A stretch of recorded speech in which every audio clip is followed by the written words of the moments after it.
Welcome to Meat and Cigars. Today we are going to be trying out some sausages and we're going to be smoking some cigars from Montecristo. On my left here I got Herman Dheil. Herman, do you enjoy sausages? I'm enjoying these sausages here, yes. This sounds very familiar. I'm having a deja vu moment. You having a deja vu moment? Definitely a big time sausage fest. Big time. Great movie, by the way. If you've never seen it, I highly recommend it. It's like watching Pornhub without actual people. Especially the ending. It's very good. It's very good. I like it. Yeah, I'm not familiar with that movie. You and really, I don't know you've if never I watched want to Sausage know Fest? about that. No. You've never watched Have you watched Sausage Fest? A movie without people, did you say? Yeah, it's a cartoon. Okay, now I remember hearing something about it. There's a cartoon where everyone in the cartoon's a sausage. Yeah, I remember something about that. Before I introduce Mike here on my right, I'd like to stop moving the thing. It makes noise. I'd like to say that I actually forgot to press record. So we've been doing this for an hour and a half already. It was a warm-up. We are warmed up right now. Let me tell you. The preview. So we got Mike Giordano here on the right. He brought the wine La Pistolina. We've talked about this already, so we're going to talk about it again. Tune into the unrecorded part. Yes, the unrecorded part is really good. It'll be coming never. But yes, tell us, Mike, about the Pistolina again. Thank you. Well, it's known to convert non-wine drinkers to wine drinkers. There we go. I'm converted. I'm delayed. Amen. Or corrupted.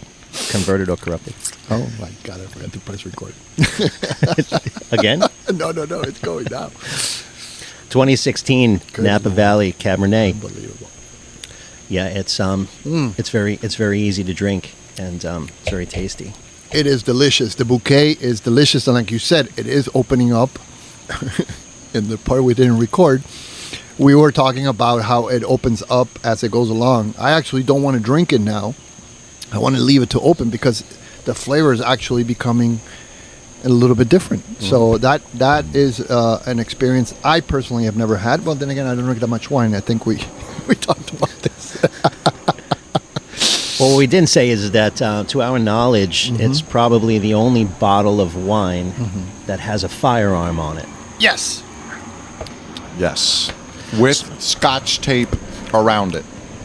Now tell us on the about handle. the motivation of putting a handgun that looks like you're going to do a mafia hit from The Godfather. Well, by the way, my favorite movie in the world. Yeah. Go ahead. Yeah.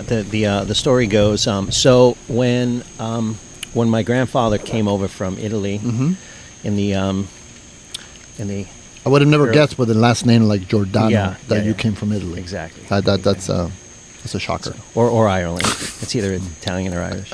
Yeah. But there were a lot of skirmishes in the streets between the Irish and the Italians. The Italians got there first. The Italians came second after the Irish, and basically, they were dealing with all of that in the streets. There's a lot of movies that have been made about it. Absolutely.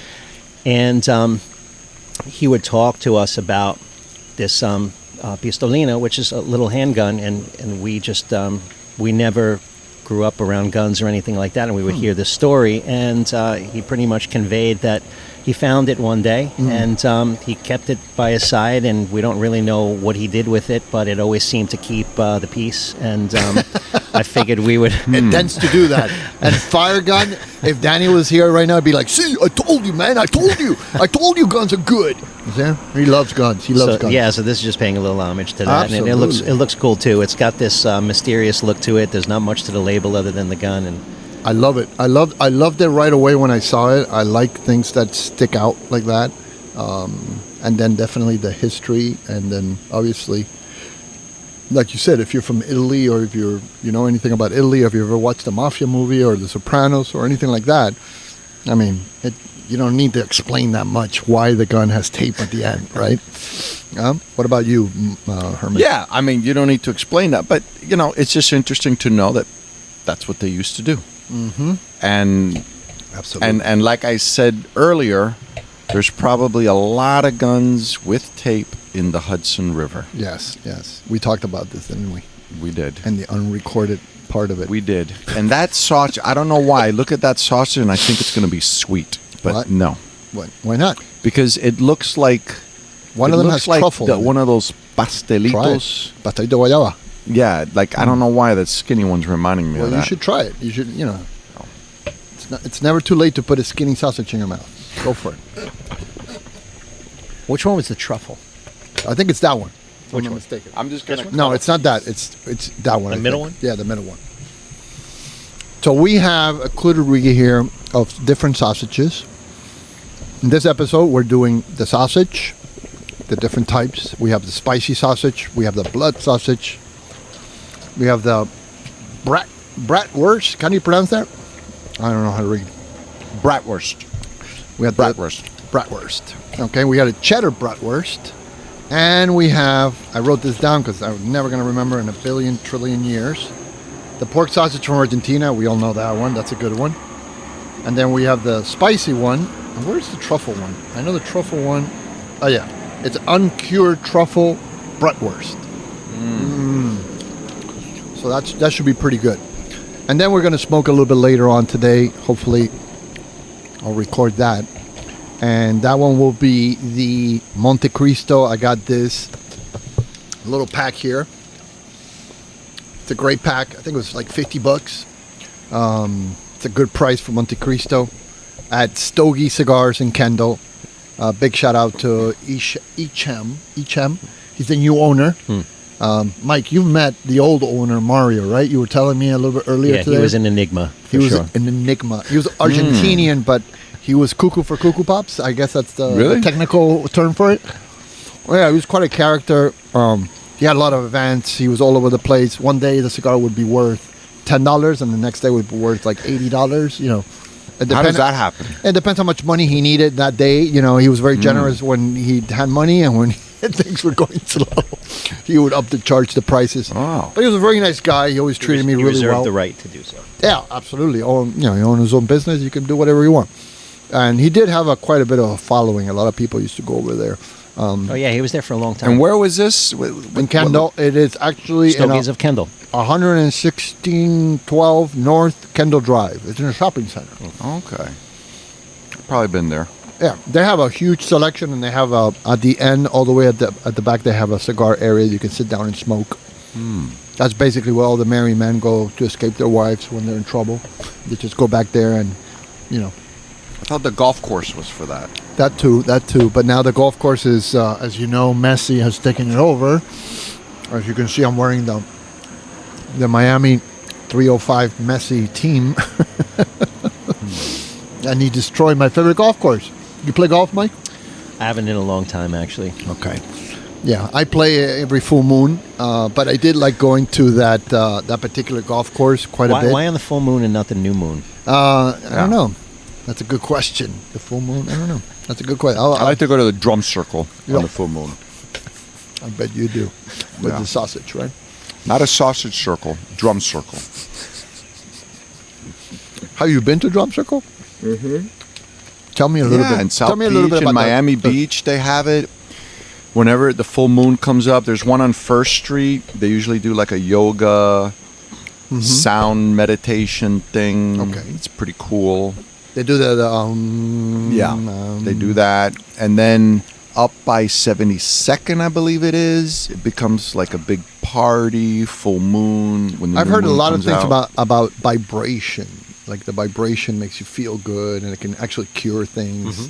I know bee people that are what do they call the people that take care of bees. They have a name, a technical name. Beekeepers. Beekeeper? No, that's not it. It's a one scientific name. But anyway, so they are actually studies of beekeepers that actually are healthier than the average person.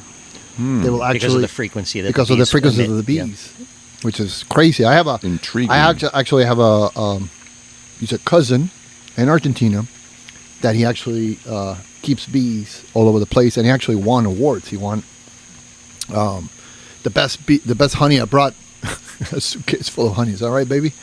We brought a sucas. Bring a little jar so I can show it. My luggage. We were lucky to get through customs. I hope that customs is not watching or watches this show ever. So we brought it through. We were able to. Nobody stopped us.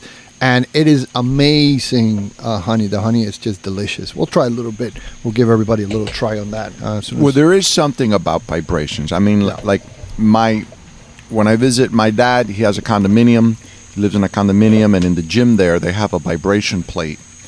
And I always try to get a workout in when I go. They have a what? A vibration plate. Mm-hmm. You stand on it, and you can do your workout while you're vibrating. Interesting. And it's there's a lot of health benefits. It helps with health, wellness, building up muscle when you do an exercise with it. So there's a lot of good things with it. So it doesn't totally shock me that if you're around bees and all their buzzing all the time, you get a health benefit from it.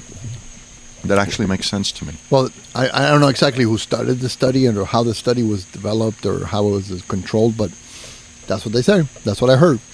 But yeah, so before I forget, since we did not record at the beginning because I'm a dodo, Mike, tell us a little bit about your products you have for your cigars. Here, bring it over. Bring it over. Well, we are a designer, importer, and distributor of all things cigar accessories. Wow. So anything you can think of. What's the name of the company? Quality Importers Trading Company is the parent company. Xikar is a 25-year-old accessory company that we have acquired in the beginning of 2018. This is my favorite product so far. I'm actually a big fan of this one. I actually have it. I have it in this color, and I have it in black because why not? And you were telling us this was used in one movie? That's the XI1 cutter. That's the flagship cutter for Xikar, and that was used in the Superman movie where Kevin Spacey played Lex Luthor. Yes, absolutely. See, but this is the V cutter. I like when it gets cut this way, the cigar. I'm sure there's you do. less stuff coming out of the cigar. I think this is a better cut. If you say so, I'm. The V cut is extremely popular. Yeah.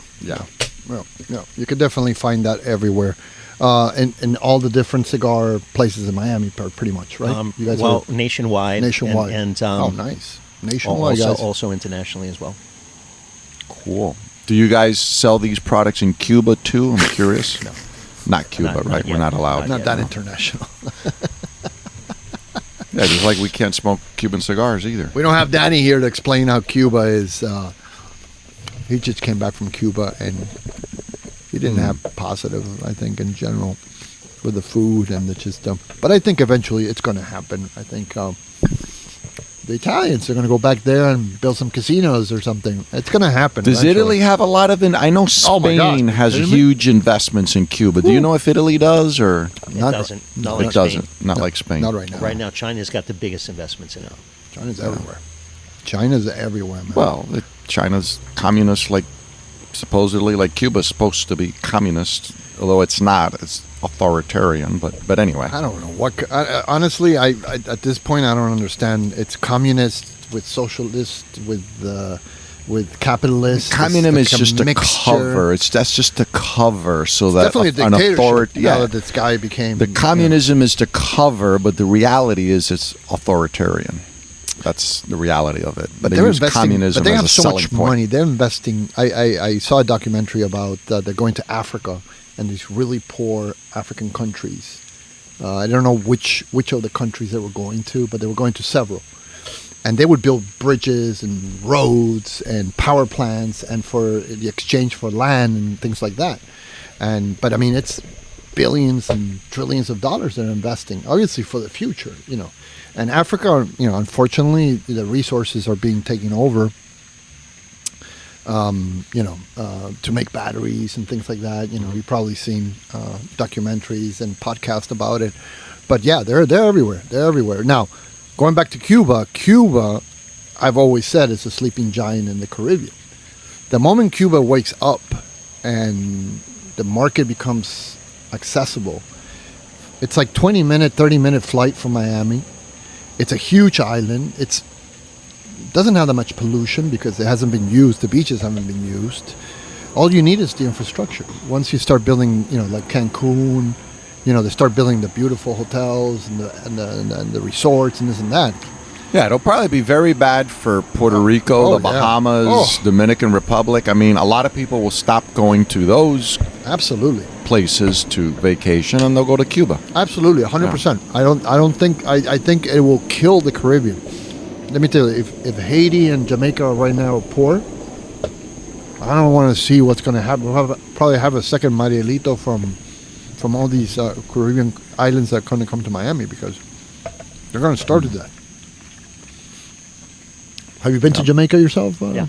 What'd you think? Did you go to the city or did you just stay in the resorts? I just stayed in the resorts when I went, yeah. Smart man. I made the mistake of going, I want to see how people live. And, I don't want to see it anymore. It was not pleasant. It was a while back. I don't know right now how they are, but it was not good. The poverty is South America is poor. Caribbean is way under there. I mean, it's and Haiti's even worse. Oh no, Haiti is. Yeah. Haiti's horrible. I mean, I went to a portion of Haiti when I went on a cruise, and it wasn't really Haiti. It was an area bought out by the cruise lines, and you don't see the real Haiti at all. Well, same with Dominican Republic. When I went, you don't really see the poverty. But the Dominican Republic, even though it's the same island, which my ignorance is huge, but for years I thought they were separate. I thought Haiti was an island, Republic of Dominica was an island. I had no idea they were together. And then when I found out they were together, I was like, oh my God. And they literally have like a wall separating them. Yeah. And then Haiti gets all the earthquakes. Dominican Republic, it gets no earthquakes. It's almost crazy. It looks like on purpose. Yeah. But I've been to places in like Casacampo and Dominican Republic. Oh yeah, big cigar. Were you there for like a cigar? Were you there? It's gorgeous. Yeah. I mean, that's like that rivals anywhere in the United States, anywhere in Europe. Casacampo is definitely. It's beautiful. You got it. Casacampo is a town, or Casacampo is an area. It has a hotel, but then it has like private homes. But it's like Coco Plume private homes. It's ridiculous. They do a lot of cigar manufacturing over there as well. Yeah. Well, they have Arturo Fuente, which is one of my favorite cigars. We talked about this before. And we went to Alto del Bajon, Chavo del Bajon. Yeah. Gorgeous. I mean, gorgeous view, gorgeous structure. I mean, it's just beautiful, It's you can't really compare to the other parts of the Dominican Republic, but it's just gorgeous. You don't expect that to be there. To that level. I mean, it's a very high level. And then the service, the food, everything was really nice. So I definitely, and the cigar, of course, I was in heaven. I was like, I was running around like a little kid, in a candy store. I loved it. You've never been to Dominican Republic? I have. Where'd you go? Like I said, I went on my way to Cuba. I stopped by at the airport. Okay. When I lived in Puerto Rico. This was way back like in 95. So the plane stopped in Dominican Republic, didn't see anything, and then took off. But then I went on a cruise, and we stopped in Dominican Republic as well. And, Dominican Republic and Haiti. And, you just don't really see the poverty. No. I hear Dominican Republic, though, it's way better than Haiti. Oh, no, way better. But you can't even compare. It's not even comparable. I mean, it literally seems like they're not even in the same island. Yeah, and the tragedy too, because unfortunately they had a lot of earthquakes for some reason in that part of the island, which I would imagine if an earthquake is, it should be the whole island, not just an area, but it's just that island. So anyway, moving on, we got the honey here that we contrabanded from my cousin in Argentina. Best honey in Argentina. Here, I'll give it a go. See what you think. He won Best Argentina for like 2-3 years in a row. He does barrel this. He's got guys that come from Dubai in a private plane and pick it up. It's insanely good. Wow. And I was reading the other day that you can actually have like a spoon of honey daily, and it has all these benefits. Now, funny thing with honey is that See, it looks like apple cider. it's pretty good, right? Yeah. it Don't is. need any more. I don't have enough. I'm not going back to Argentina till November. I'm going to try to contraband more. So, yeah, it's amazing, beautiful, delicious. I mean, it's one of those things that you can eat, and it's not, it's not that overpowering sweetness and stuff like that. That's probably why it's in the Bible. It's milk and honey. So the two items that you can get unlimited amount without killing the resource. But everything else, to acquire whatever you're acquiring, you have to destroy something. Where honey and milk is an unlimited amount. As long as the cow's alive, Yes, and as long as the bees continue to make their honey. you're good. You're Yeah. good to go. And then, of course, Never thought about it that way. We don't want we don't want the bees to leave, because based on, I think it was Einstein that said that the moment the bees go, we all go. The planet is kaput. Probably. Yeah, because there's nobody pollinating the flowers, and that's it. There's no more flowers. There's no more tree. There's no more plant. Boop, we're dead. So, and there was a scare a while back about the honeys, about the bees disappearing. So people started, really working on bringing that back. So that was pretty cool. But that honey, man, I have it like it's gold. Like I don't even want to eat it. Like whenever I need to use honey, I'm thinking, should I use it or not? Maybe I should not use it. But I do let people try it. So what you think of the honey? It was good. It's good. It had a texture to it that I'm not familiar with honey, because You know why?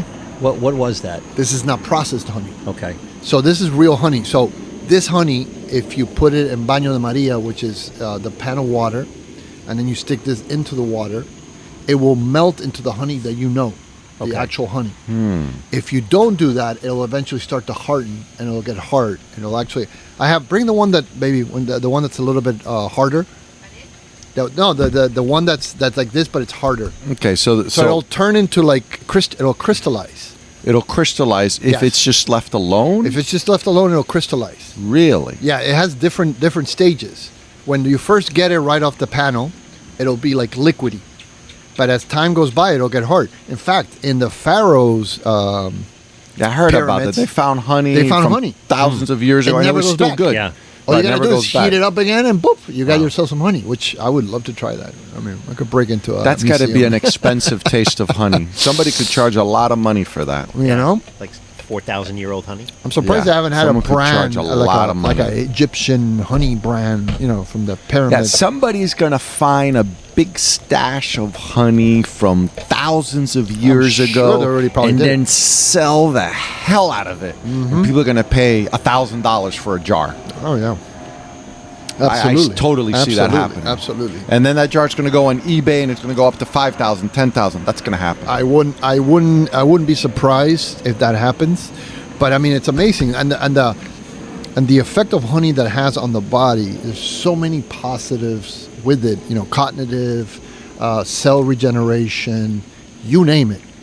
No, that one, the crystallized. Yeah. So we, obviously he had a bunch of jars there, but this one, if you can see the difference.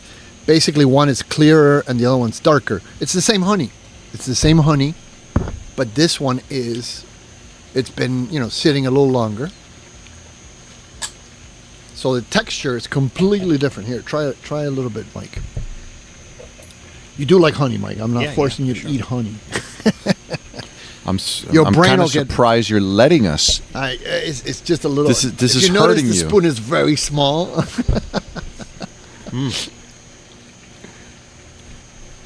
So yeah, so they used to make candy out of this and stuff like that. Even more texture. And Yeah. I mean, the color, I can't help but think it's apple cider. Yeah.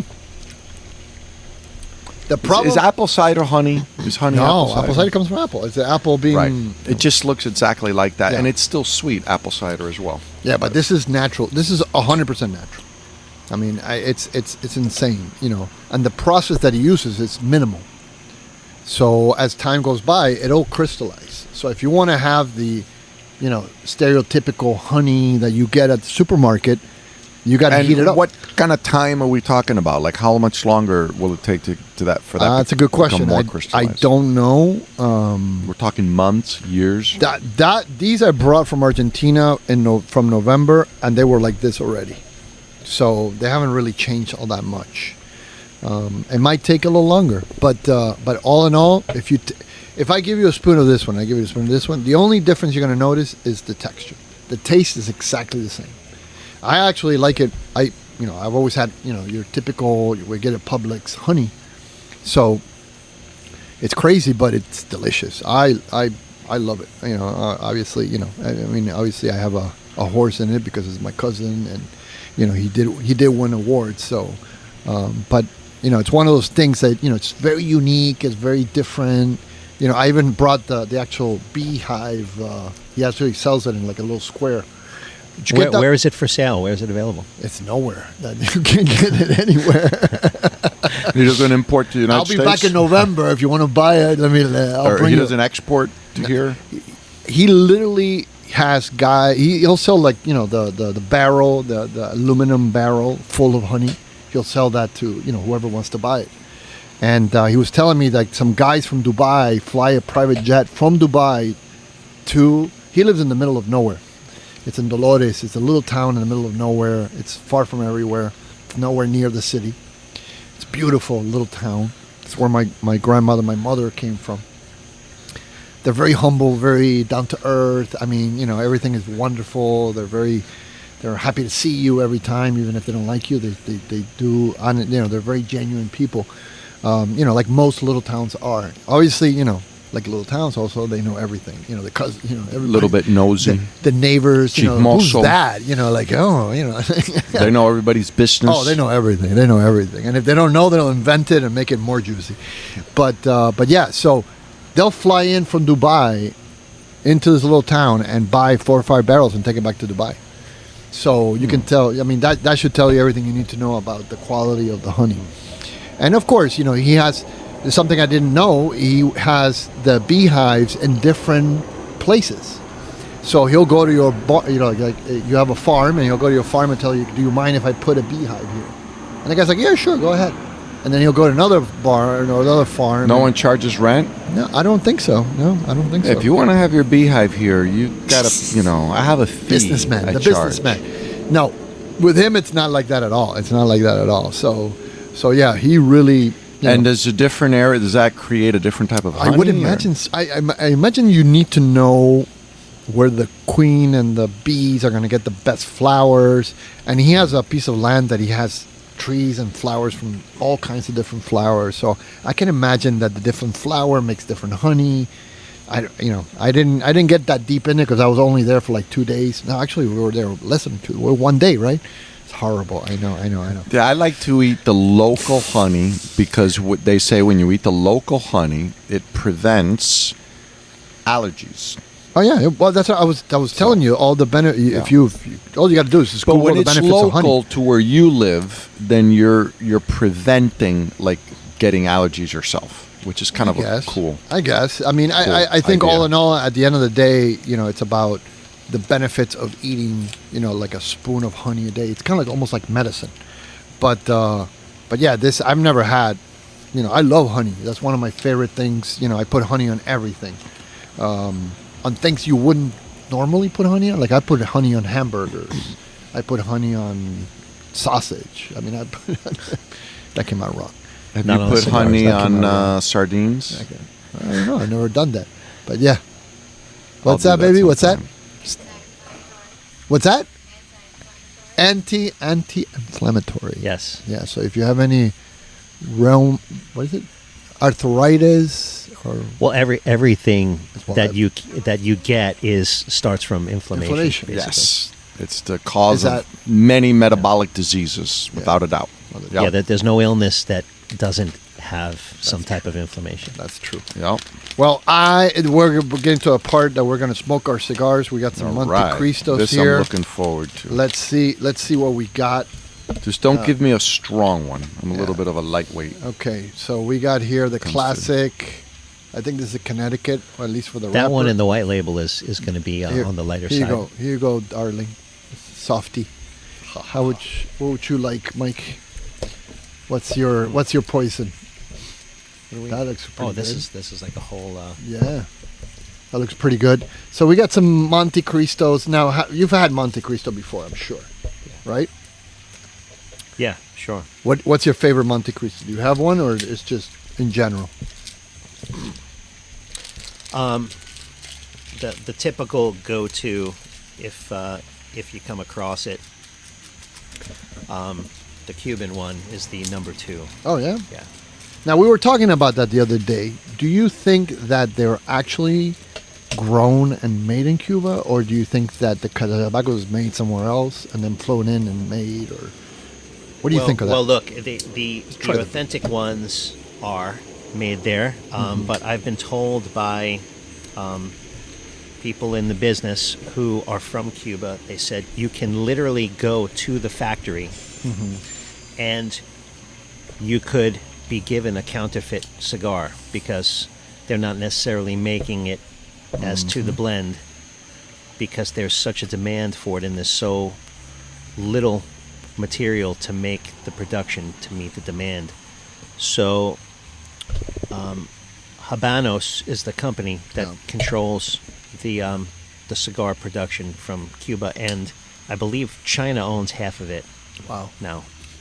There we go, China again. And the price of Cuban cigars has just skyrocketed into oblivion. Really? Yeah. Which brands in particular, do you know? All of them. All of them. Yeah, I mean, I hear you can go to a factory and it might be the whole factory is making fake cigars, basically. Yeah, well, they're real cigars. It's just not the blend that the band says it is. Right. Yeah. Yeah. So what blend do they put? Just any blend, whatever is accessible? Yeah, well, I mean, the same thing with the way they ration the materials for farming. The magnesium that you need for the soil, the phosphorus that you need, when they actually get their hands on it. Wow. And they put it in. You're supposed to turn the soil. Okay. You plant tobacco, which grows like a weed. It grows very quickly. I think 9 months from seed to kind of harvest is what that is. And then they say you're supposed to plant something else, like maybe tomatoes or something like that. But what they do is they just keep planting. And they kill the land. There's been people who have spoken about the blue smoke that comes out of a Cuban cigar. I've never heard that. And tell me more about that. When I mentioned that, I said to one of the guys who are from Cuba who are making cigars in Esteli in Nicaragua, and they said, yeah, that's using all of your allocation of the fertilizer on your production, and basically it's all burning out while you're smoking it. Oh man! So I've never experienced the blue smoke, but that's what I it need is. a lighter real quick. That's not good. You definitely don't want to be smoking fertilizer. That's pretty bad. Yeah, I've heard several stories. I've heard mixed reviews. Obviously, I love smoking cigars, so every now and then I go to different places, and the owners of the people that work there are always telling me, we're not sure. We're not sure if it's worth the price that it's worth because it's grown and comes from Cuba. So that's why I'm always hesitant to buy something that they say it comes from Cuba, but we don't know if it comes from Cuba. Look, at the end of the day, it comes down to taste. If you like it, that's the best cigar for you. I agree. Absolutely. Totally. 100%. And there's incredible cigars being made by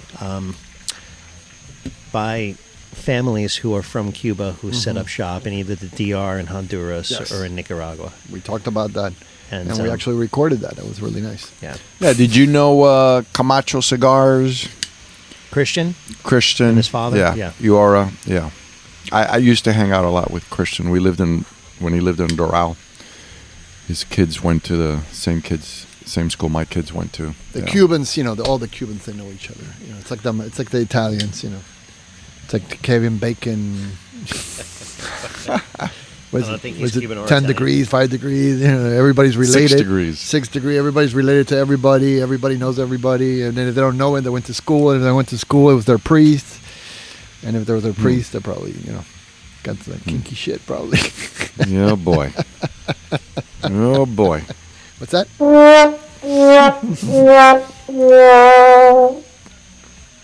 Now, in your personal opinion, how long have you been smoking cigars?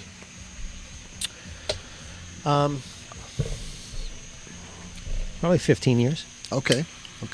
Had you never tried cigars before that, or was just something that you got into? I mean, I've smoked cigars for longer than 15 years. I've been smoking cigars legitimately for about 15 years. I got into the business not having really known much about cigars, but the accessories being the non-tobacco part of the business. You don't necessarily. There's no prerequisite for that. However, if you're going to create accessories that are going to fulfill an experience for someone, namely a cigar smoker, you should smoke the cigars and understand what goes into it. Absolutely. If you're going to cater to that. Absolutely. Absolutely. It's like wine. It's like anything business that you're in. I mean, there's people in the cigar industry who are manufacturers of cigars who don't smoke. Don't smoke cigars. So, but they have people who do, who make them, who run the factory, And smoke cigars. who blend, Yeah. and they're the ones who are making it happen. And then the owners are. I would prefer a guy that smokes cigars that has his own company that actually likes his own product versus it depends on what you're doing. That's what It's I would like with a personal trainer. I mean, if you don't look the part, it's hard, Kinda hard to believe that it works, right? It's hard to sell the personal training. It's harder. If you look the part, it's definitely much easier. Absolutely. So, yeah. Personal training, it's important. I think so. I think in general, if you sell the product, I'm old school marketing, and when I worked in Pepsi or I worked in Budweiser, even when we had the account of McDonald's, which, I don't recommend anybody going to McDonald's nowadays, but, we used to eat McDonald's. At lunchtime, it was McDonald's time, because that was our product, that was our baby, and we went and did it. When I worked in Pepsi, I didn't drink Coca-Cola. I just didn't do it. My house was Pepsi. My shirt was Pepsi. My heart was Pepsi. Everything was Pepsi. And if anybody brought me a Coke, I'll be like, nah, I don't like that shit. Bring me a fucking Pepsi. Like, I'm not drinking that. That's horrible. You don't have Pepsi? It's amazing how money can Brand loyalty. turn things. I don't know about money. I think it's just the team. Like, you want to be in alignment with what you're doing, but everybody does that, and that happens at deep subconscious levels as well. Absolutely, very absolutely. deeply subconsciously, without realizing it. You're going to cater to a certain product or whatever because Absolutely. it's somehow aligned with your vision of yourself. They've done studies about they'll grab like 20 people and then they'll make a team of the red people and the blue people, and then 10 red, 10 blue, and then they'll put them into scenarios and stuff like that, and the red and the blue will start to like hate each other, and they're all friends, they all know each other, they're all but then all of a sudden, now I told you you're from this side, you're from this side, all of a sudden they start hating each other. So it is definitely you are definitely involved in your purchase. If I tried this, I got to know you. It's a great wine. It helps, obviously. If it's a crappy wine, unfortunately, I would have told you. Yeah, it's okay. But no, it's a good wine. So Product always has to speak for itself. The Absolutely. relationship comes, Absolutely. and because look, if you have a product and you're looking to launch a product on the market, it's pretty easy to make the first sale of anything. yeah, But getting that second and third sale forget it.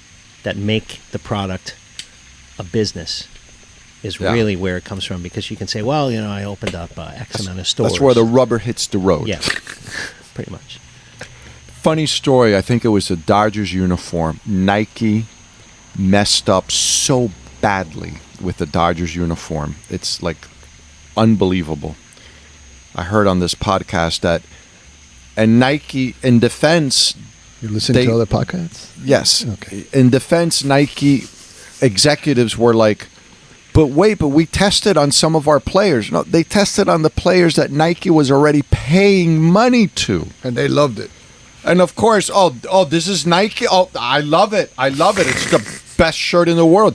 They were all saying that because, yeah, of course, they're getting paid by Nike. I mean, duh. And the uniforms for the Dodgers has been a complete nightmare, and they had to do away with the whole big commotion. The team, actually, you know. Yeah. I don't know much about the team, but I heard about their uniform catastrophe with Nike. Catastrophic. Yeah. Yep.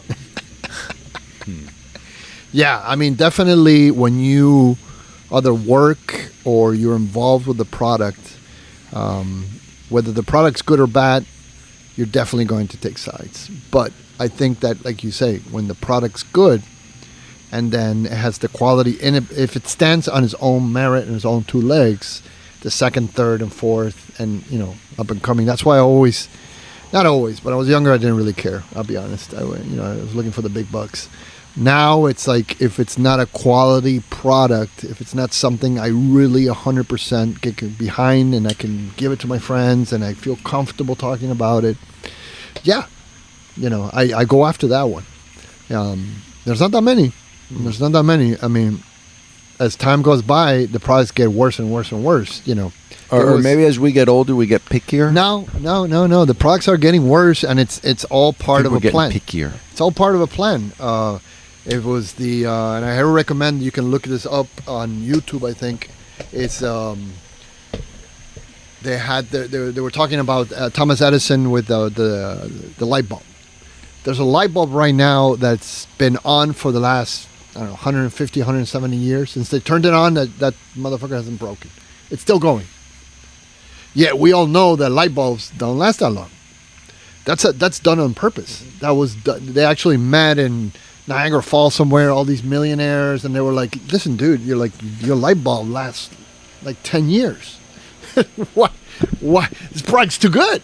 We can't make any money, and we can't sell a light bulb for like $100. So, you know, can you make it? You know, that's going to break. That's not going to be so good." And the guy said, "Okay, in 10 years, it'll last 5 years." And then they met after, 4 or 5 years. They're like, "Yeah, can you make it less than 5 years? You know, can it last a year, maybe? You know." And that's and then that kind of trickled into all our industry. You know, I mean, you don't have to be a genius to look at an old sewing machine or an old typewriter, and you can literally put, you can start the wheel and you can put a new ink on and they work. They work perfectly fine. My mom had a what's it called? A sewing machine. She had a fan made out of I mean that thing, if she hit you with a head with that, you were gone. Yeah. Bye bye. And that thing, it had like just the cables, and she used to stick the cables into the outlet, and it would work. And it worked. I don't know where it is now, but that thing worked throughout my whole entire life. She took it everywhere we went. We traveled all over the world. It didn't matter if it was 110, 220. It didn't matter. She stuck it in there, and the fan would start going. So, the products have become worse and worse and worse. So quality is not something that you can actually acquire easily nowadays. People are very interested in you buying something, breaking. I mean, I was watching the other day, Alibaba. Alibaba is one of the top companies in the world. I don't know about you, but that's the Chinese firm, right? Anything I bought from Alibaba is a piece of shit. I mean, I've never bought anything that comes and you say, "Ooh, this is good quality. I mean, this is going to last me, 20, 30 years." It's all crap. It's Tuma and Alibaba. It reminds me of I bought this fighting fish. What are they called? The little fighting fish. Yeah, there's another name for it, but anyway, Cyclicus. No, not the African cichlids. No. You have to keep them alone because if they're with another male, they'll kill each other. Yeah. And the what? Betta fish. Yes. I've heard that a lot of pet shops will say, only feed it once a day. And they do that on purpose. So you kill it. Yeah, because really it needs to eat twice a day. Yeah. And many times it'll die. And what they know that most people who buy a betta fish, it's usually a child, the kid. The fish will then die after 3 or 4 days when the parents are like, "Oh, hell, what do we do? Go get another one." Okay. Yeah. They go get another one. And they're not that expensive, so. Right. But the pet shops say that on purpose, only feed it once a day. Or was it every 2 or 3 days? No more, once a day at most. And really you should feel it like feed it 2 or 3 times a day. But Yeah. it's Yep. that's pretty cruel. You're killing fish just to make more money. Oh my God! There's a lot of them. There's a lot of them. So yeah, so definitely one of the things that I've seen lately is, for example, like I said about your particular products, without even meeting you, once you hold the product in your hand, you feel the quality, you see the actual design, you can tell somebody took their time and effort to make this product. It's not about, there's cutters out there that, for $1, $2. Now, they last what? How much they last? Well, yeah, They last nothing. There's purposes for all of them. Yeah. There's consumers amongst us who don't want to spend a certain amount because they don't want to worry about losing it or breaking it. Or They somebody may just- stealing it. Exactly. I've had that. So to go and buy something at a price that's going to, on a utility basis, do the job, but then you don't have to worry about safekeeping it and being concerned about that. Go ahead. Like a Mont Black pen that I got as a gift years ago. Really beautiful, gorgeous pen. I mean, back then it was like $600 and something. Whoa. But it's like For a pen? often, yes, Mont Blanc, and often it's like I get stressed out if I go to a networking event or whatever, and I have it with me. It's like, and so, oh, do you have a pen? Nope. And it's like I lend it to them. I'm like, and now I can't think of anything else. But where is that Try to get person? that pen And I back. make sure my eyes are on that pen, because they might innocently forget or Or leave not. the pen Or somewhere. not Give it to innocently. somebody else. Yeah. Right. Or not innocently. But it is Blood. stressful. It can be stressful. Yeah. Yes, I Yeah. can relate. I actually went to, where was it? Was it Brazil or Paraguay? One of these border countries, border cities. And I bought, they have everything is, fake. And they were selling Rolexes. They were selling, for Rolex for like $5, $6, something like that. And they looked pretty good. So I bought like 5, 6, 7 of them. And I came back to Miami. I went to my friends. I here, you get a Rolex, you get a Rolex, you get a Rolex. They're like, oh my God, really? I get a Rolex? Then they looked at it. They're like, this is fake. I'm like, what do you think? I was going to buy a real Rolex? What the fuck's wrong with you? It's like, but it actually looked pretty real. And they have a lot of fake purses that come out of China. A lot of them. A lot. And they look, they're not, obviously they're not going to last like a Gucci or, a Christian Dior or anything like that. But you don't have the money to get a Gucci bag, you have $20 to buy a copy of it. So, I mean, it does cover a necessity. But I think all in all, at the end of the day, it's important that when you buy a product, you buy a good product. A product is going to last. I mean, cars are, I don't know what I hate more, going to the doctor or going to the mechanic. It's always the same thing. They never tell you, oh no, everything's fine, just go home. You always have a problem. They always have to give you a pill, have to do an investigation, have to take out some blood. You go to the mechanic, the car's not working and the oil doesn't work. I mean, it's like your car worked fine. All I needed was a checkup or change the oil. Oh no, but this, it's like $3,000. Whoa! It's like, what do you mean? Yeah, it's about to die. It's about to die. The car was working fine. So yeah, definitely that's not one of the criteria I really enjoy at all. Well, what's bad is when people die because That was Toyota. Was it Corolla? Corolla, I think. Remember that they had faulty wheels or something? It was steering. Yeah, well, there's been several cars Man, like and that. they got sued bad, and they. But I'll tell you what I think was of pretty bad. is it, and I wrote an article on this in my my newsletter, Subconscious Fat. But Roman architecture, okay?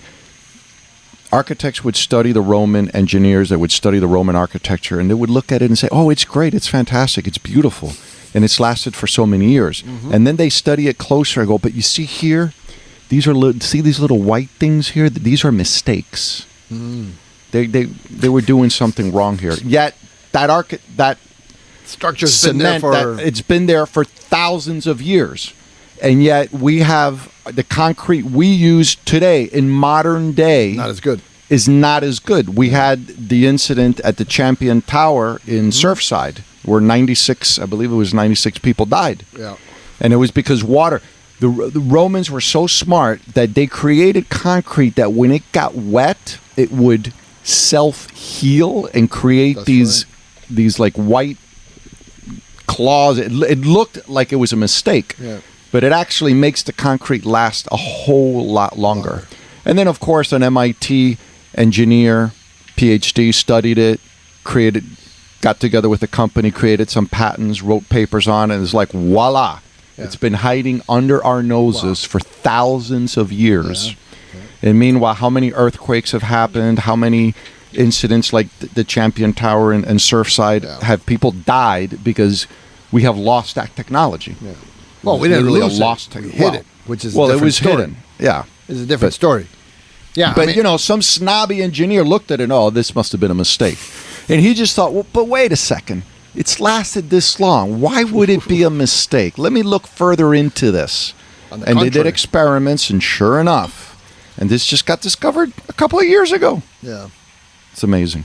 Yeah, yeah. I actually heard about these guys in Russia that invented, they were looking for a bacteria that would eat the oil that would fall into the oil, like when there was a spill.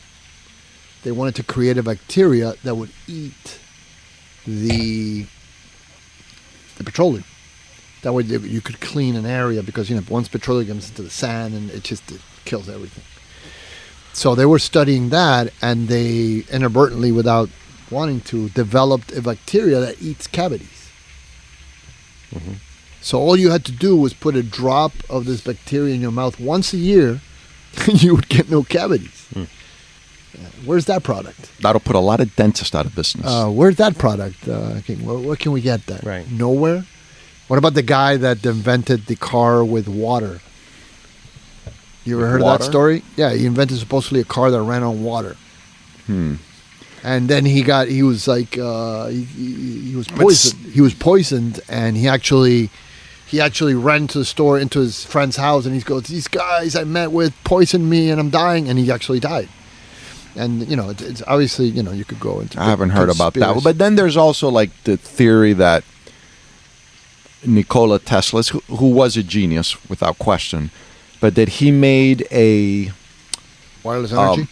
He made something like he had the internet figured out way back. He could like give everyone free electricity. Yeah, not internet, free electricity. Free electricity. Yes. Well, what he was talking about is that the Earth produces it. Correct. Already. Yes. So he wasn't giving it. He wasn't creating it. Just connecting. He was, right. Yeah. That's a very interesting. Thomas Edison, like I said, with the light bulb, and then from what I've seen in documentaries about Tesla, besides the fact that he was probably autistic and he probably was not all there. Well, but the thing is that if you look at the experiments that he's done, and then as soon as he died, like they rounded up all of his stuff. It's gone. So when you look at Edison, we're told what he did 1,000 times. Yeah. He attempted to make a light bulb. Right. A light bulb is cool, but when you look at the stuff that Tesla did, it way cooler. Yeah, it's way beyond. It's beyond. It's beyond that. Yeah, no, absolutely. And Thomas Edison did try to promote. I think it was Westinghouse who beat out. Because Thomas Edison wanted to promote his brand of electricity, which was much more dangerous, and he even electrocuted an elephant to demonstrate how his form of electricity is safer. And thank God we never went with that. We went with Westinghouse, and that's what we use. I don't know the exact details of the story, but I remember that. Thomas Edison, he didn't get his whole company to use his form of electricity the way he wanted it done. He definitely got the credit. He did get the credit. Well, he did, yeah. If you ask anybody that knows a little bit of history, you tell them who invented the light bulb, it'll be Thomas Edison. But yet, who invented the phosphorus light?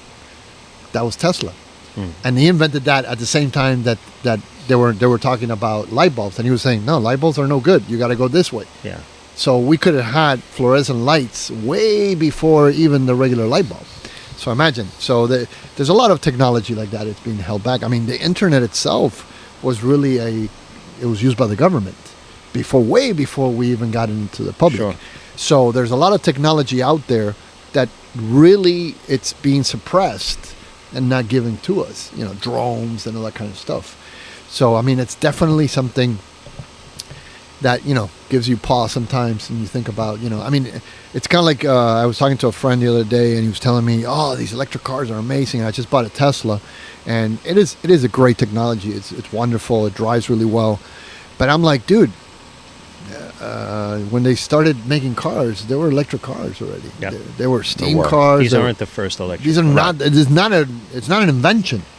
In fact, when we were talking, I started thinking about it. It's like, what really has been invented in the last 30, 40 years? If you think about technology, yes, computers have gotten faster, but that's not really an invention. It's just an improvement. Well, the iPhone was a big... but even the iPhone it's a phone with a computer in it. So it's not really a new invention, something that we've never seen before. Well, I mean, wasn't it Elon Musk who was kind of rattling around about how people were going to get computer chipped? Well, he's already Right. did. He already did it. Yeah, but think about it.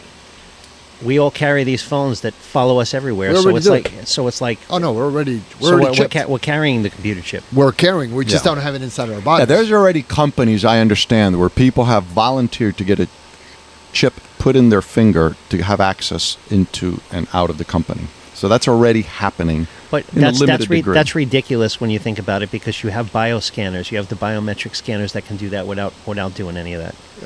Yeah. Or you got the retina scanners Yeah. that you don't even need to do You that. don't So it even makes do me that. wonder why they would do that. See, every industry has secrets. Conspiracy Every time. industry. It's No, the it's not did- conspiracy. did we go to the moon? I'll give you a Is the few Earth examples. flat? I'll give you a few examples. I'll talk because I've been mainly in two industries. One, chiropractic. Okay, Oh, there was boy. a chiropractor inside chiropractor back conspiracy. Here we go. back in the day when I was a chiropractor.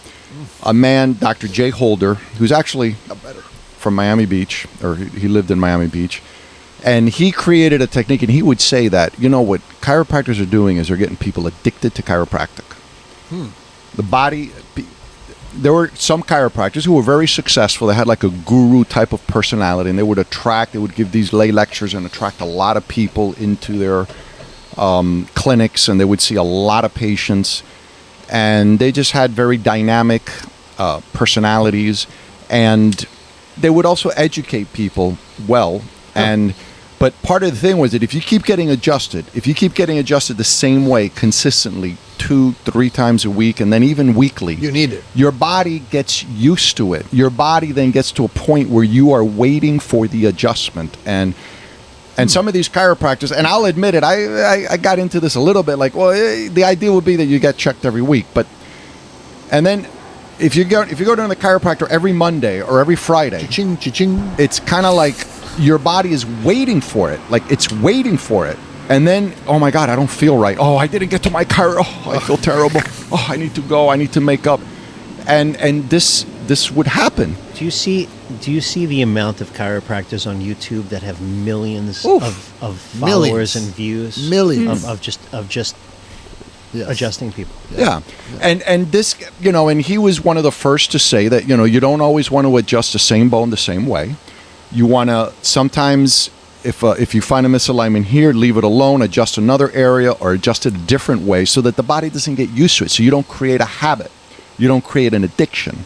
And the truth is, I later found out, you know, the truth is, if you do something like Pilates or yoga or Tai Chi, Same thing. I mean, you're probably not going to need a chiropractor that much. You're just not, because you are Swimming, too, creating is really already a good. lot of flexibility into your spine, and that's really what we want, is a flexible spine. So what about this one thing? All of these videos that pop up that I see, I guess if you look at one, they just like kind of put you on the list, right? Yeah. And I see these chase videos you around. of people just getting their heads kind of pulled like this. And did you ever, what is that? Is that the decompression, or what do they call that? Yeah, there's decompression. There was a technique. There's many different chiropractic techniques, but some of them, yeah. Crane technique is one that I remember, where you turn the head one way, then the other, and that just yanks you. And it seems like you're going to take the person's head off, but the truth is, it's just a very brief traction to the entire spine, and it really does help. Yeah. You know, a lot of people in A release. pain will get Like a release. release, Yeah. and yes. But he was like one of the first chiropractors to say that. A lot of chiropractors started hating him for it, and you know, and then like in personal training, what I'm doing now, this whole idea of doing, okay, you're going to do 3 sets of 10, and then 12 on the fourth one. That's complete bullshit. This whole idea that you need to train for an hour, complete bullshit. That's right. You were talking about that the other Yeah. day. All you need to do is one set to failure, to the point where you can't do it anymore, the exercise, and now you have stimulated the muscle, and that's it. That's it. You're done. Yeah. So, when I work out, it takes me 25 minutes because I do one set to failure, and I'm done. That's it. But what happens? You're at a facility. Most people think of when you get a trainer, you train for an hour. You really only need half an hour, but it's the industry that there's money to be made here, and And of course, the diet. Well, yeah, no, Goes hand in diet hand. is totally super It's key. important. Yeah. It's key. But I mean, if you don't do, we actually, Herman and I, we have a meetup, which talk about meat. So a little playing meat game. and cigars, yeah. Well, no, meat and cigars is this. Well, but the last, I believe the last podcast that you guys did, you were talking about how they started cooking the meat yes, and then having that and the impact on the digestion. absolutely, And Right. then how it kind of went from there to there. The expensive tissue hypothesis. That's it. Yeah, because before we were in human, we started controlling fire. We started cooking the meat.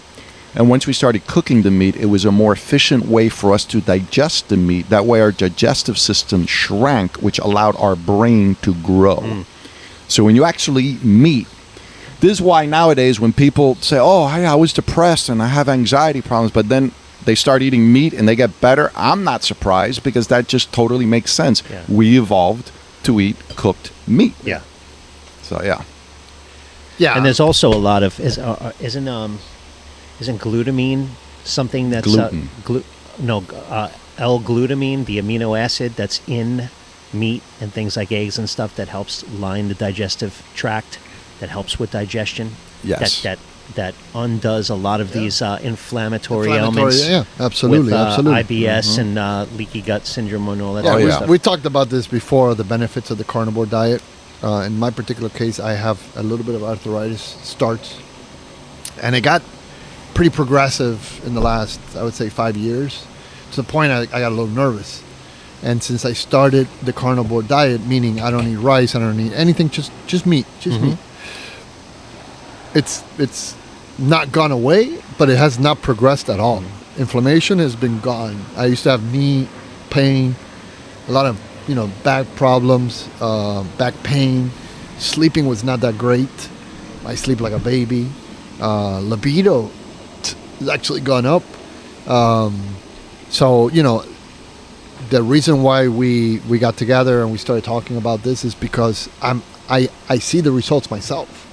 I mean, he's in better shape now than he was probably in his 20s and 30s.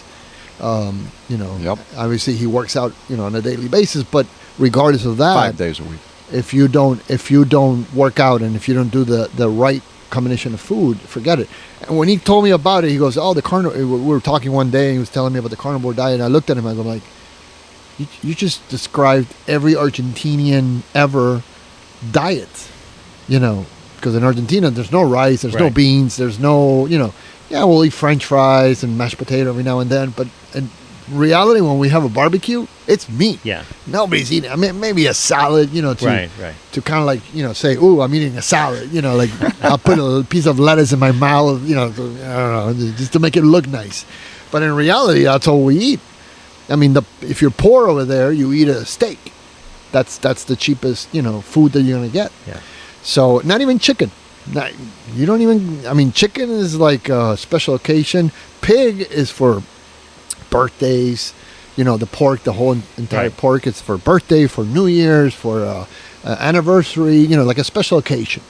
Which, by the way, when I was down there in November, I had my uncle did a pork, and I was like, I'm not a big fan. He's like, "Really? You don't like this?" I'm like, "It's okay." And like I've had it, Caja China here, and I've had it here, and you go to Palacio de los Jugos, which they have the asado pork, and it's delicious, and they have the chicharrón and stuff like that. But I'm not, it's okay, it's fine. Good Lord Jesus, when I had that, I was like sucking on the leg on that thing. I was like, I grabbed the freaking head, I was like sucking on the eyeball. It was freaking delicious. Never in a million years. I can't even explain to you the difference. The difference of the food over there in the United States compared to South America. You have no comparison. It's no comparison because, of course, they had killed the little pig. They had killed it like 5 days ago. So you're eating a freshly, well-fed, healthy animal. Grass-fed. Well, in the case of a pig, pigs, yeah, they're they give them omnivores. like walnuts and special food and stuff like that. They don't give them garbage. Right. And the pig can't eat anything, but they give them good food. Same thing with the cows. The cows, they eat grass and that's it. They don't stick any meals on them. They don't do anything. So you said they feed them walnuts specifically. Yeah, well, in Spain also they feed them walnuts. It gives them the flavor. It makes them more greasy and more flavorful. Is that like what you eat at the end of the day? The iberico, the jamón iberico. Jamón iberico. They eat the acorns. They eat the acorns too. And Zuckerberg has that. His 80 cows, I heard, in Hawaii, in an island in Hawaii. When you have his money, you can do whatever the hell you want. Yep. You can get the best of the best. That's what the guys in Dubai go to pick up the honey over there. But yeah, I mean that, and not only that, I take Pertis. No, it's not Pertis. I don't remember the name of it, but I take like a heartburn pill. When I was in, is that Percocet? Percocet, I think it is. And I take it. It's an opioid, isn't it? Percocet's a big time opioid. I don't know. Maybe. Perlosec. Yeah. And I take that, every now and then that I, if I eat something or drink wine or something that I feel like, maybe I'm going to need it, I take it. But when I was in Argentina, I ran out.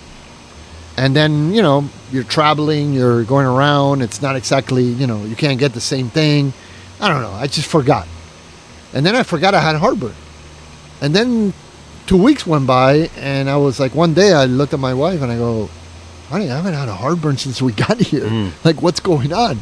And we've been eating breakfast, lunch, dinner, ice cream. I mean, and the ice cream over there is ridiculous. But the meat is just like, French fries, eggs, meat. Yeah, the French fries meat. probably isn't. I was reading about McDonald's. They used to not fry.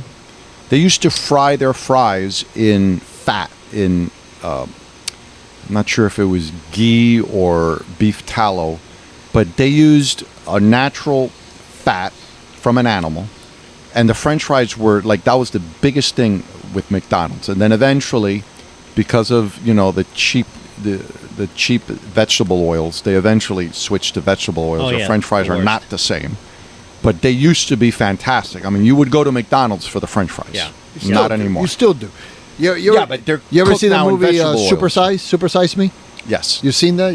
Mike? Documentary.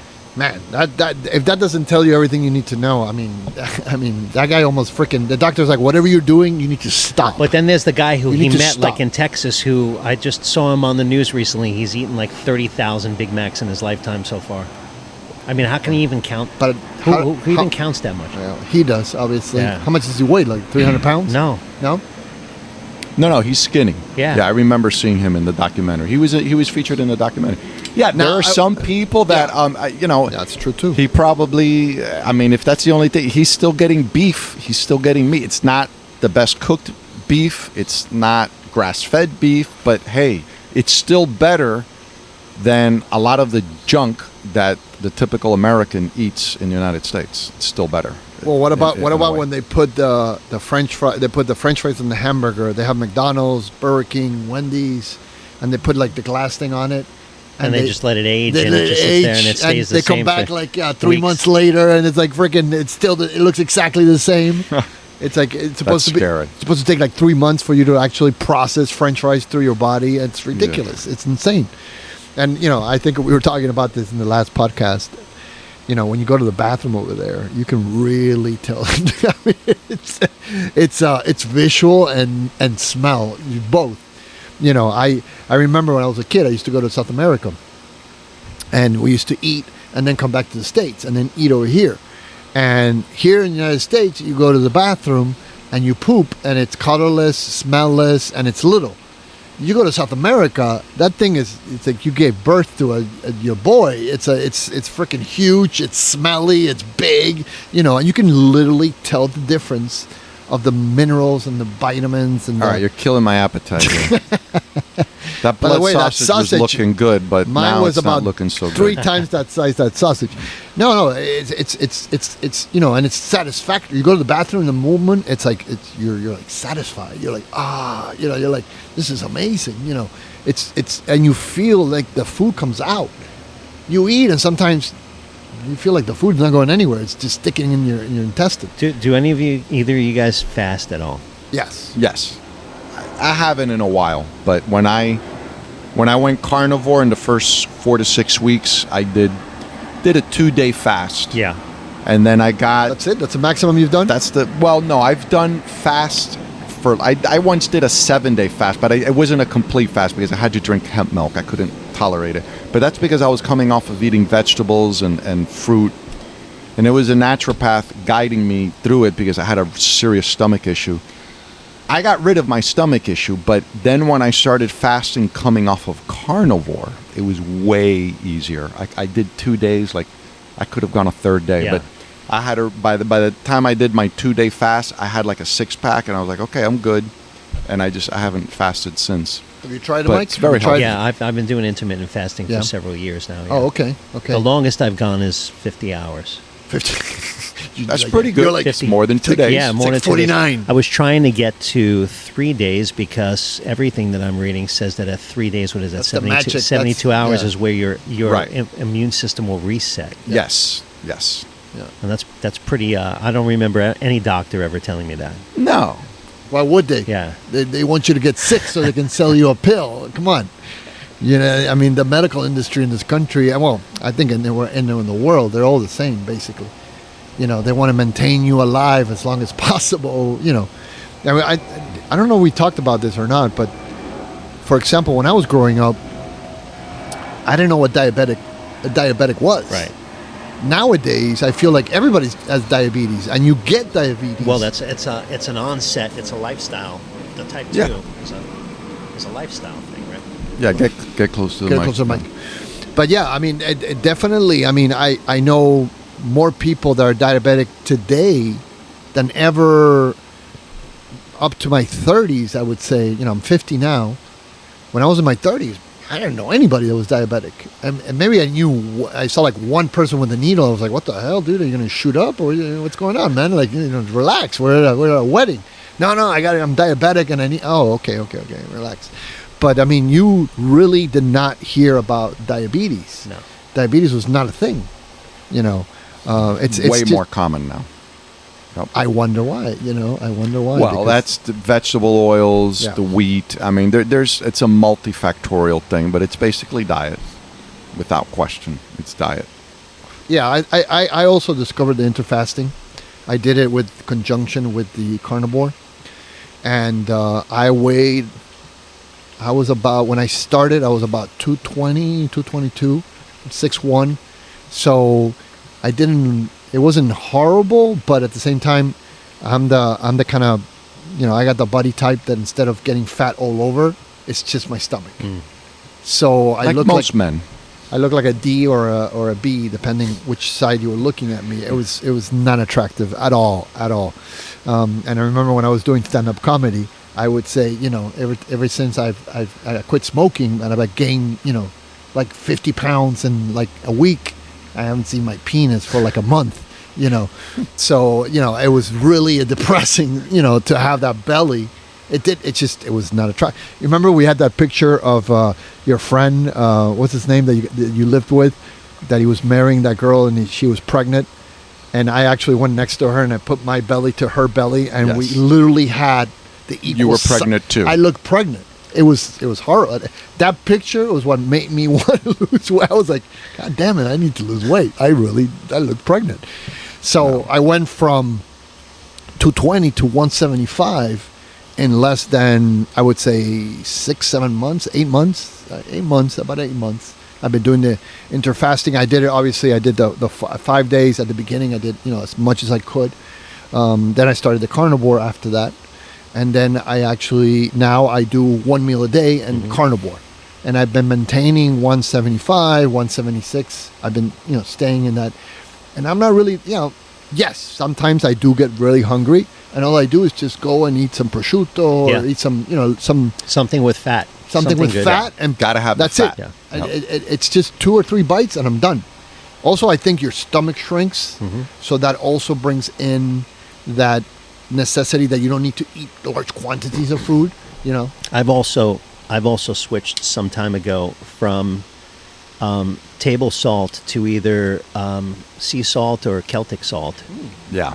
And the Celtic salt has like 80 something minerals in it that your body needs. What's Celtic? I've never heard of Celtic. So Celtic salt is they harvest it from some beaches in France, and basically So it's sea salt. it's sea salt, but it's from that specific region. Okay.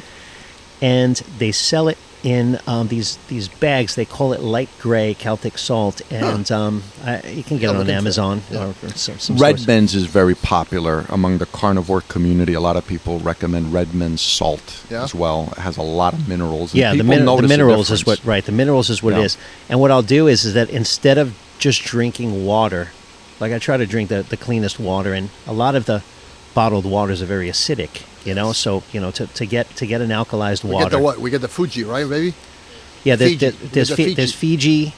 There's It's expensive as fuck. yeah, it is. It's like drinking wine There's every day. Fiji. Icelandic Yeah. is also like a pH of 8 or something like that. Yeah. Akopana, those like the mineral waters and Yeah. stuff. But instead of just purely drinking water, to take a couple of grains of that salt, of the Celtic salt or the Redmonds or the Yeah. and you just put it on your tongue, you let it dissolve a little bit, and you drink. And what that does is that actually helps. That's the electrolytes that help hydrate you. Because you can drink water, as you would know. You can drink water all It'll day just long. go right through you. Yeah. Yeah. Yeah. Yeah. There was a guy that ran a marathon that actually drowned drinking water. Yeah, because it wasn't getting into the cells. He was just drinking it and staying in. He literally died from drinking too much water, which comes to show that anything in large quantities is not good for you. You do definitely need a balance. But the interesting about the interfasting is the Intermittent. fasting. Well, yeah, but I've seen like the 24 hours, the 48 hours, the 50 and so on and so forth. Like there's like a magic number.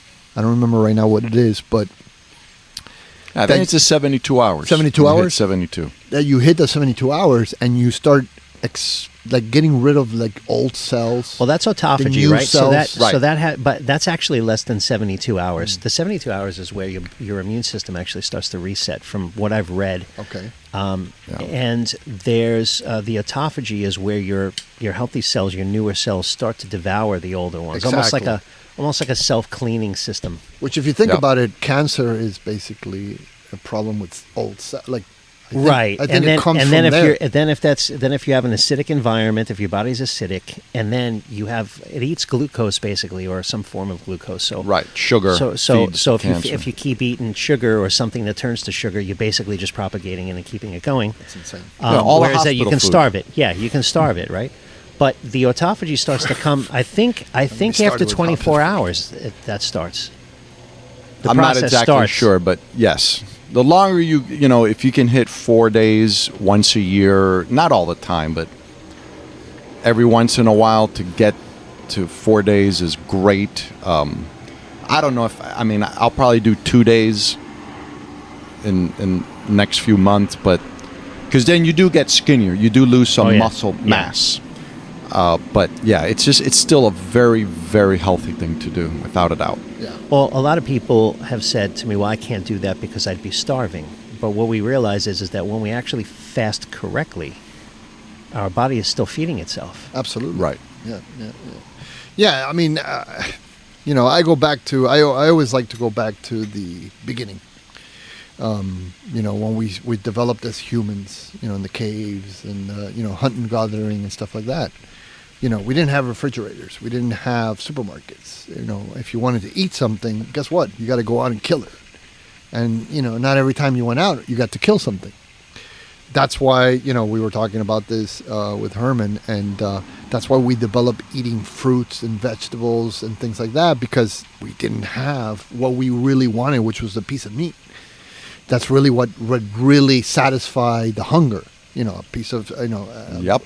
a bison or a deer or something of that nature, a pig or a hog. And so if you look at all the cultures, you can see that it's very clear. You know, Mesopotamians, the Egyptians, the Roman. I mean, they all ate meat, and that's really where all the protein and all the energy comes from. Yeah, I don't think there's any cave art with vegetables. I might be wrong.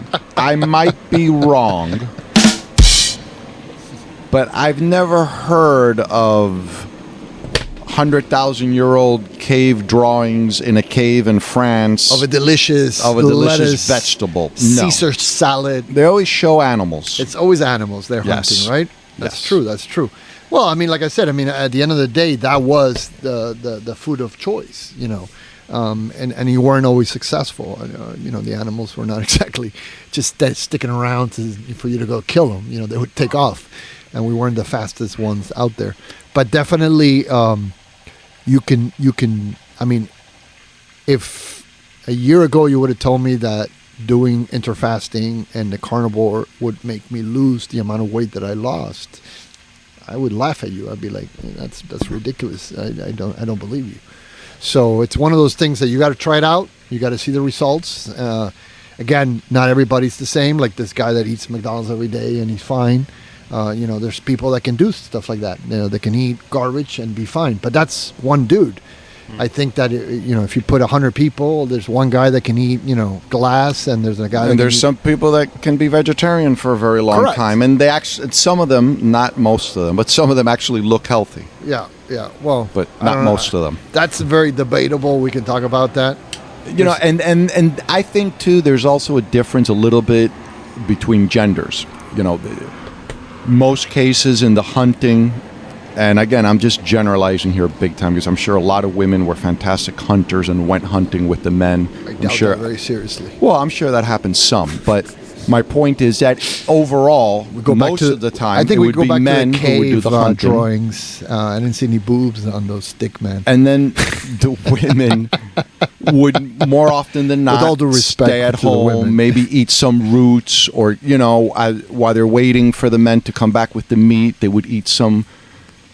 A little bit more fruits, a little bit more vegetables, and then finally when the meat came, everybody ate the meat, and the men might have just gone a couple of days without eating. Yeah. And that's another thing, like a difference between women and men is that, yeah, if you're a woman and you're going to do carnivore, you do have to handle it a little bit differently. Like if you're going to do the fasting, my understanding is that for women, it should be done when a woman begins her menstrual cycle. Because if she tries to fast at the wrong time during her menstrual cycle, during her... I didn't know that. Yeah, it will affect her. It's more much harder for a woman to do it. Now, they can do it, they just have to when have they to have time a menstrual it right. cycle or after the menstrual I think when it starts, their body's already getting rid of, you know, the menstrual cycle starts, that's the time to start fasting. And then that'll be much easier. A woman will be able to tolerate it much better than if she does it in the middle of her cycle. You know, it should happen. She should start fasting when the menstrual cycle begins. That's interesting. You know, I heard a joke the other day about if a vegan and a vegetarian jump off a cliff, who wins? Society. I'm gonna give it to myself there. I liked it. It's a good one. But yeah, definitely, I do like. But I will say this: vegetarians, and I don't argue this point with them. Tell me. A lot of people become vegetarian, and this is why. Look, vegetarians. If any of you are out there listening to this, look, I have sympathy for you guys. Look, from a moral standpoint, they win. You can't argue with them. Why moral? Well, they have sympathy for animals, and I get it. I love animals. I mean, I do. They're delicious. Right. Well, I love them, but yes, we still have to eat them. But I definitely think they should be treated right. They should live a good, natural life until the day they are killed to be eaten, and they should be eaten completely. But isn't that what they do already? I don't think anybody's torturing cows. Well, the modern food system, the way cows are on cement all the time and they never touch the earth, or pigs are in a cage and they never move around. That's terrible for the animal. You're talking about mass production. You're talking about the mass production is terrible. The chickens. You've seen the chicken? The chicken one that take off the beak and It's because they'll attack one another and kill one another, and they're standing on their own feces all day. that's Yeah, hard that's to terrible. watch. That's hard to terrible. watch. That's hard. In fact, I think, if I'm not mistaken, one of the biggest pollutants in the earth is cow manure, because it has a lot of ammonia. I think, if I'm not mistaken, is it ammonia or something like that? And believe one so. of the biggest pollutants is the amount of cow, because obviously, again, I go to Argentina, but you can go to Brazil, you can go to Paraguay, you can go to Uruguay, even Chile. The cows are out in a huge piece of land eating grass, so it's spread out. It's not a big deal. But when you stick, 3,000 cows in a little area, because you don't have the land, or you want to, maximize your profit, then that's 3,000, 3 million, or whatever number, huge number it is, of cows pooing and peeing in the same area. So what do you do? Terrible. What do you do with all that manure? What do you do with all that stuff? And that actually generates a lot of pollution. The same Yes. thing with the chickens. I mean, I've been to slaughterhouses. I actually worked for a guy in South America that owned a slaughterhouse. And it's not a pretty sight, to see the way they kill them, the way they bring them up. And they know. I mean, these animals know that they're going to get killed. Pigs know. I mean, I don't know how they know, but they know. Pigs are actually quite intelligent. That's already been proven. I mean, you can keep them as pets and everything. A lot of people do. But I've seen it myself, where there's maybe, in Argentina it's very common to keep them in where you live. And you'll have like 10 pigs, and you'll go like, that's the one we're going to kill. And that pig will start screaming and and running around. And the other pigs are like, oh, it's not me. It's not me. It's him. You're going to eat him. He looks nice and tasty. Like, it's amazing. Like, they know that you pointed him out, that you're going to kill him. So, yeah, I do have sympathy, obviously, for it. But let's face it, it's freaking delicious. At the end of the day, it tastes good. I mean, I'm sorry, but, it tastes good, and we're used to eating it. And I think it's part of our nature to eat these animals. And what do y'all think about the way they kill dolphins in Japan? It's pretty sad. Well, I've never tasted dolphin, so if dolphin is delicious, I'm probably going to go for it. See, but dolphins are such beautiful animals. I love dolphins. I mean, if you think about it, all animals have their beauty. I mean, I've befriended many animals, even cows, that, they know you. You go out and they see you, they come over and you pet them, and, you can befriend any animal. Just go to YouTube and you'll see that, a crow is friends with a dog, and, all kinds of weird You see that relationships. YouTube video where a fox comes to a parent, an adult, an older man, whining. The man follows the fox, and sure enough, the fox baby is Got an issue. tied up. Yeah. I've seen And so they save the old man saves a little baby fox, I've seen and that then one. I've seen that, the yeah. mother and the baby fox come regularly to get fed by the older man, and it's like, the fox and the baby have become like part of the man's family. That's cool. Yeah, but and again, we are part of nature, and nature's part of us. But just like the lion has to eat the gazelle, we have to eat the gazelle too. I'm sure the lion doesn't hate the gazelle, or the lion, or the cheetah, or a leopard. They don't hate anything. It's just that's the way it is. That's the order in the pecking life. The circle of life. And the killer whales, I love killer whales, but it's sad when they throw the little penguin all I don't around. like the name. I don't like the name. Yeah, orca is a better name. Orca's a better. I think killer whale is a little bit. They do kill whales, though. They kill everything. There was they kill anything. They will kill and eat it. great whites Yeah. just to get For fun. at the liver. Oh yeah, I've seen that. That's crazy. Like, there were 2 killer whales in South Africa. They were brothers, and they killed like 5 great white sharks. And the carcasses of these great white sharks were found on the shore in South Africa, and it was just like a surgeon precision.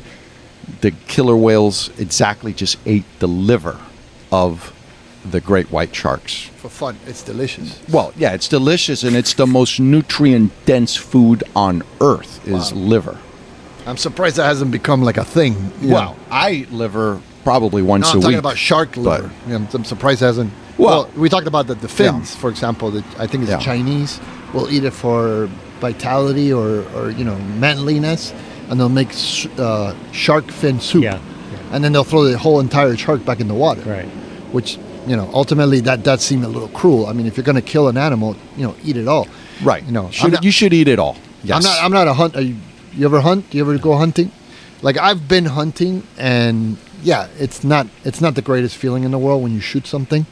I've only shot one thing. And it was a hog. It was we went hunting in Okeechobee. It was a farm that had every animal, every deer you could imagine from all over the world, and you had like people, from millionaires flying in with their jets and come in and kill an axle deer from Africa, and they would pay. Well, would they at least make you hunt it? Yeah. first? No, you had to hunt it. You had to go up in a tree But and is wait it for you it. hunt it and But I mean, you it's just gonna- find it there in the farm and I mean, it's they're walking fenced around. in? They're not exactly hiding. Right. You're not really hunting, are you? You're not. I mean, Come you're on. shooting it. So You're you gotta not have really aim. hunting. You're not really hunting. I mean, it's Come not like on. you're going out in the savannah and looking for it. No, it's not like that. It is set up for you to be able to get the deer because, I mean, ultimately at the end of the day, that's the business, right?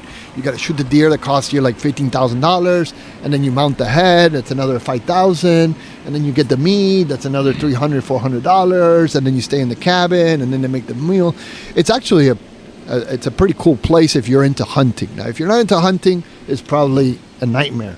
But if you're into hunting, it's beautiful. It's up in Okeechobee. I'll put it and up. the irony is that in this country especially, it was also a lot of hunters who did promote having wildlife reserves, having Yes. protected areas. Well, yeah, you want to protect so it. that they could You don't overkill continue it. to hunt Yeah. and to leave nature as nature. And yeah, if you enjoy hunting, nothing really wrong with that. I mean, as long as you're keeping the species in balance. I got a good one for you. So we went with my brother-in-law. He's from North Carolina. And if you've ever been to North Carolina, you know that everybody shoots deer. I mean, grandma. They're all over the place. Grandma, There's too many of them there. Well, it's a pest. Yes, They're overpopulated. because they don't have wolves or they don't have enough Correct. predators. There's no predators, so they're overpopulated, and they'll eat your grain, and they're very destructive. And they're not particularly tasty. That's why I think they're still around. If they were a little bit more tastier, I think there would be no deer around. But if you go to North Carolina, everybody has a gun. Everybody has a rifle. Not one. They have like 20.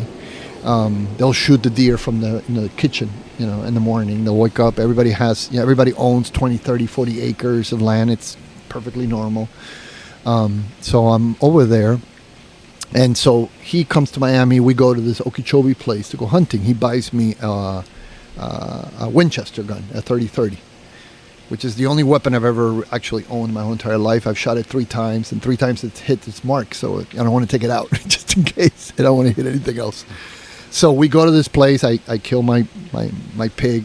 They tell me to shoot a female because if it gets too big, the hog, it's actually what is it called? It's not a hog. The one with the teeth. A boar? A boar. Not to kill the big ones because the big ones, the meat is no good. It's like yellowish. It's disgusting. You can kill them for trophies, but not for eating. The females are better for eating. The smaller, the better. So I shot a female, which is horrible. I know it sounds terrible, but I did eat the whole thing, so I don't feel that bad. But my brother-in-law is a big-time hunter, so he wanted a big hog, with the teeth and everything. So we go there, and we go in this buggy in the middle of nowhere, and they have these dogs. I think they were Argentinian doggos, and they wear this leather in front of them to protect them. And you see the dogs have like scar. They look like Scarface. They got like scars everywhere, and these dogs are going crazy. They're like they can't wait to get out and freaking go after it. And from what I understand, the guy told me that they go after the balls of the of the boar, and the boar gets pissed. So I get pissed too. I think anybody would get pissed if a dog tried to go for your balls, right? Shit. And so these guys are like insane. Like these dogs are like freaking out of their. They look like they're on PCP. They're like they want to go out and fucking kill get the balls of this guy. So they let the dogs out, and we're walking now. We drove in these little buggies that were high up. We're walking, and my brother-in-law says, "Can I borrow your 30-30? Because I want to shoot. It's perfect. It's a very powerful shot. Whatever it hits, it decimates it. So let me use your rifle." I go, "Yeah, sure, go ahead. No, I'm not shooting no trophy. $15,000. I'm good. I'm good with what I shot and what I'm gonna eat." and we're walking, and the grass is up to your thigh, and you don't see nothing. It's just grass, and a few trees here and there. And he's in front of me. I'm back here. The dogs are screaming. They're zigzagging back and forth, and I see the grass moving here and there, and I'm like, I look at the guy, and I go, what's that? He goes, oh, that's the hog. I mean, he's pissed.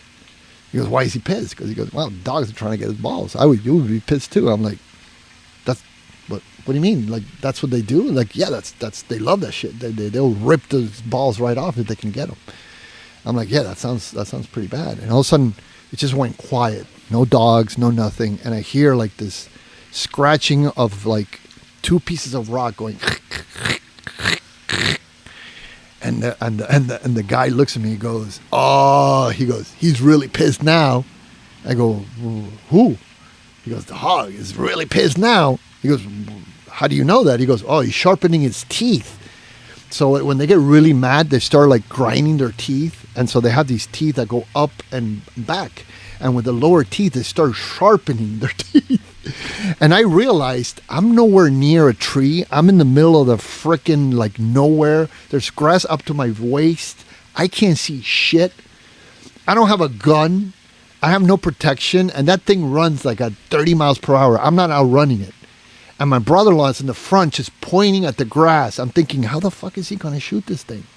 And I'm thinking, this is not a good place for me to be right now. I need to get the fuck out of here. So I haul ass back to the little buggy that was like a 2-floor buggy. I get up there, and next thing I know, when I'm getting up, I hear, bah, bah. And it's my brother-in-law shooting this humongous, I mean, it weighed about, I think it was 350 or 400 pounds. It was massive. Is this really how you got your vasectomy? Yeah. No, that's not it, brother. It's this one.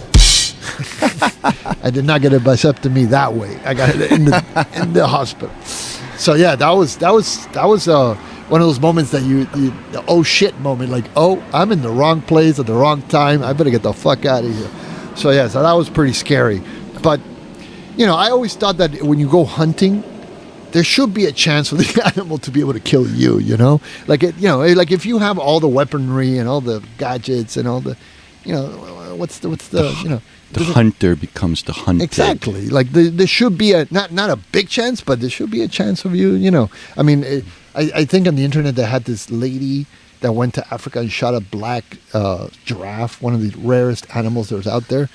You're not gonna eat that. What the fuck are you shooting that for?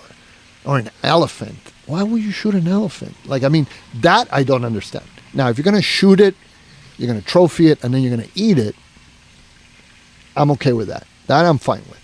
What about the bull toros in Spain? They eat that too. Well, the guys are risking. They are risking. Trust me, I saw that shit on live. They make a show, and they can get hurt really bad. Oh, and trust me, they did. Yeah. They did. I saw it with horses. Does that still happen in Spain? Yes, didn't they maybe outlaw that? I was just in Spain a year ago. We went to a bullfight. But they've outlawed it in certain parts of Spain, I've heard. I don't know. We were in Sevilla. It was gorgeous. We had a great time. It was really a spectacle. It was beautiful. I mean, the pageantry, the whole setup, the singing, the custom, how they kill the bull. I mean, it was amazing. Because at least most of these bulls, they get to have a lot of sex before they get killed, right? I don't know. Most of the time, I wasn't there. I don't know. I don't know how that works, but you want to think that at least before they're going to put the bull out, and the bull's going to end up dead, even if the bull maims a man or two. At least if you got to have a lot of sex before he goes, that's something, right? We went with my wife. We went to one of the oldest still running restaurants in Sevilla. And we had they have these huge jars for the wine. Obviously, they don't have the wine there anymore. It's just for the menu now. It's just for show. But they served us the bull tail, and they had the bull balls. And the bull tail was phenomenal. It was really good. You like testicles more? Wait, let me tell. It is a good story. So they bring it's a whole presentation, and they come and they bring it, and they open the lid. The smoke comes out, and you see these 2 little balls. And I'm like, I thought, bull balls. I would think they'd be like meatballs or like big ones. And I asked the waiter, I go, like, what's going on? I mean, these are really small. And the waiter looks at me and goes, very seriously, he goes, the problem is that the bullfighter doesn't always win.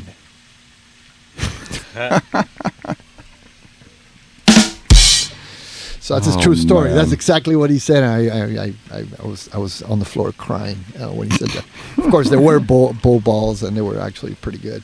But they do eat the whole entire bull. In fact, when I was there, I had an idea of starting a restaurant called Alpha, where all the animals would be males instead of females, because we normally, when we eat cow, it's usually female. When we eat chicken, it's a female, and so on and so forth.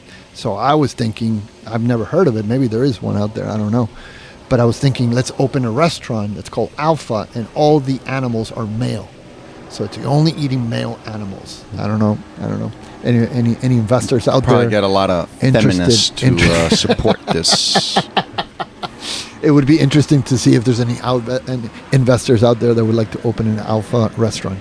But yeah, Woman-run, woman-owned restaurant. well, that already exists, because basically every restaurant right now is selling you meat from a female animal. Most animal, cow, pork, it's usually the female. It's the tastiest one. You could even argue that that's the same in humans. Oh boy, I'm gonna get in trouble with that.